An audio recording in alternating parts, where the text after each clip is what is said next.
डरते ही हैं ना। वो बोलता है जा उसे अलमारी से निकाल कर बाजार में लेकर उसकी कीमत पूछ लिया। वो बेटा उसे अलमारी से घड़ी को निकालता है, क्या कर रहे हो?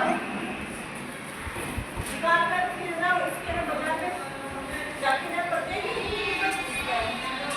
तो कोई 500 रुपये कीमत बताता है, कोई उसे 1000 रुपये बताता है, कोई उसे ना ऐसे बोलता है कि 200 रुपये, कोई जो अलग अलग व्यक्ति ने अलग अलग कीमत बताई। तो घर आता है, घर आके अपने पिताजी को बताता है।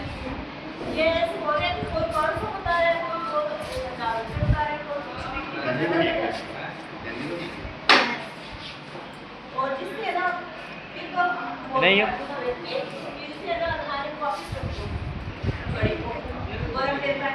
दूसरे दिन उसे कभी नहीं है पिताजी खराब क्या रहे मुझसे दूसरे दिन कहते हो बड़ी दोबारा ले जाओ। इस समय की कीमत पूछ के आओ, क्या कह रहा है? समय की कीमत पूछ के आओ।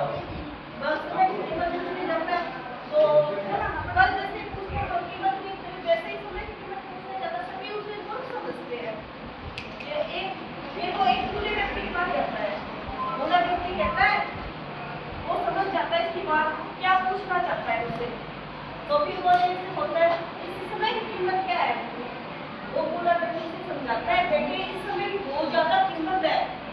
ये समय जाने के बाद है ना चाहे आप लाखों रुपए दे दोगे ना तो इस समय नहीं आएगा। उसे समझ में आता है समय की कीमत क्या होती है। फिर आके अपने पिताजी से बोलता है कि मुझे ऐसा बोला है।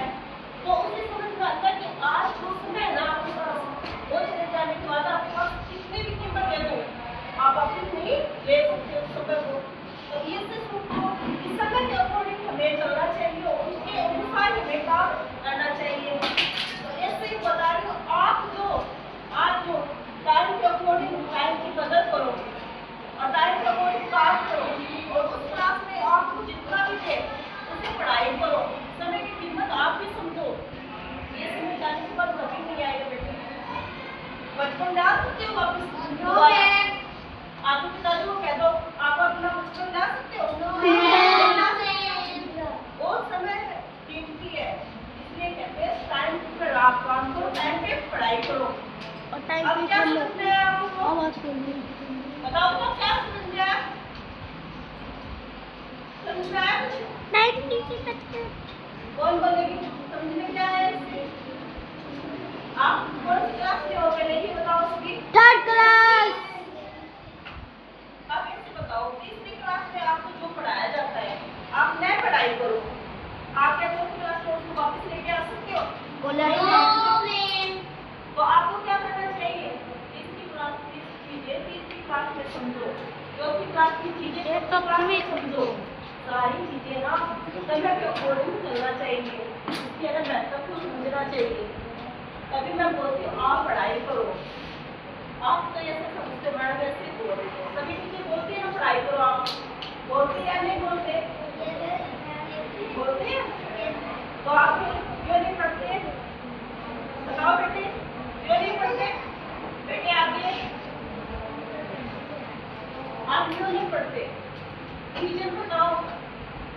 समय कीमत नहीं जानते, बाद में जब बड़े होंगे ना समय कभी लौट के नहीं आएगा बेटे। समय की कदर करो, समय के अकॉर्डिंग चलो और इसे ना यूजफुल बनाओ क्योंकि समय जाने के बाद दोबारा नहीं आ सकते। ठीक है? तो मैं हमेशा बोलती हूँ पढ़ाई करो पढ़ाई करो। Yes ma'am.